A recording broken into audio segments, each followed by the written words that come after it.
প্ৰথমেতো তেজদাহঁতে যেনেকৈ ক'লে আমাৰ এই এই পদক্ষেপটো যে 100 বছৰ চেলিব্ৰেট কৰিম বুলি আৰু সৰুকে এটা অনুষ্ঠান কৰাটো নহয়, গোটেই বছৰ জুৰি এটা কাৰ্যসূচী হাতত লোৱা আৰু গোটেইখন প্লেনিঙৰ পৰা মোৰ দেউতাহঁত ইনভলভ হৈ আছে গভৰ্ণমেণ্টৰ লগত CM ডক্টৰ হিমন্ত বিশ্ব শৰ্মাই নিজে মানে one to one hand on এক্সপিৰিয়েঞ্চত নিজে বহি সৰু সৰু ডিটেইল ষ্টাডি কৰিছে যে কেনেকৈ হ'ব, ক'ত হ'ব, কি হ'ব, কোন ক'ত আহিব, এইটো এটা ডাঙৰ এটা ষ্টেপ। এই আৰু এইটো গোটেই অকল এই আমাৰ 8 তাৰিখ আৰু 13 তাৰিখ বুলি নহয়, আমি গম পাইছোঁ যে গোটেই বছৰ জুৰি হ'ব। আৰু অকল ইণ্ডিয়াত বুলি নহয়, ইণ্ডিয়াৰ বাহিৰেও মই যোৱাকালি এটা ইনফৰমেশ্যন পালোঁ, জাপানতো এতিয়া নেক্সট এটা এক্সপ'টোতো সৰুকৈ ষ্টলত এটা হ'ব। গতিকে এইবিলাক এটা ডাঙৰ কথা।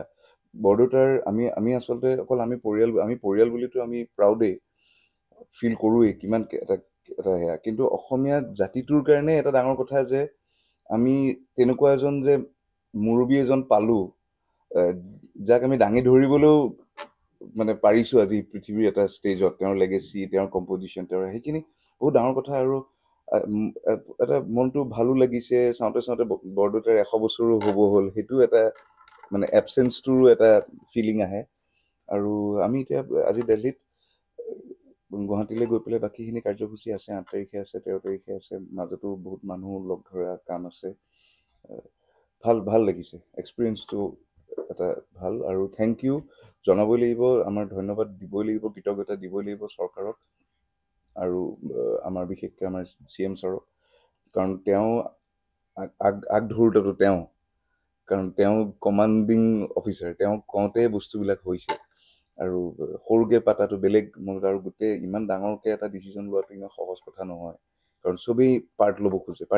এনেকুৱা এটা অনুষ্ঠানত মানুহে গাঁও এখনৰ পৰাও ক'ৰবাত হয়তো একদম চুকে কোণে গাঁৱৰ পৰাও মেইন ষ্টেজত আহিবলৈ ইচ্ছা কৰে, হেঁপাহ কৰে। চবকে কেনেকৈ হেণ্ডেল কৰি আছে মইতো ভাবিবই নোৱাৰোঁ। কালচাৰেল এফেয়াৰ্ছকো থেংক ইউ ক'ব লাগিব।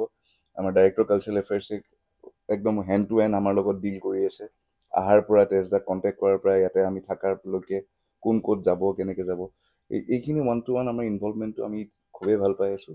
আৰু আশা কৰোঁ অসমৰ ৰাইজৰ মৰমটো আমাৰ ফেমিলিৰ প্ৰতি যোনটো আছে সেইটো থাকিব, আমিও যিমানখিনি দিব পাৰোঁ সেইখিনি যাতে দিব পাৰোঁ। ধন্যবাদ।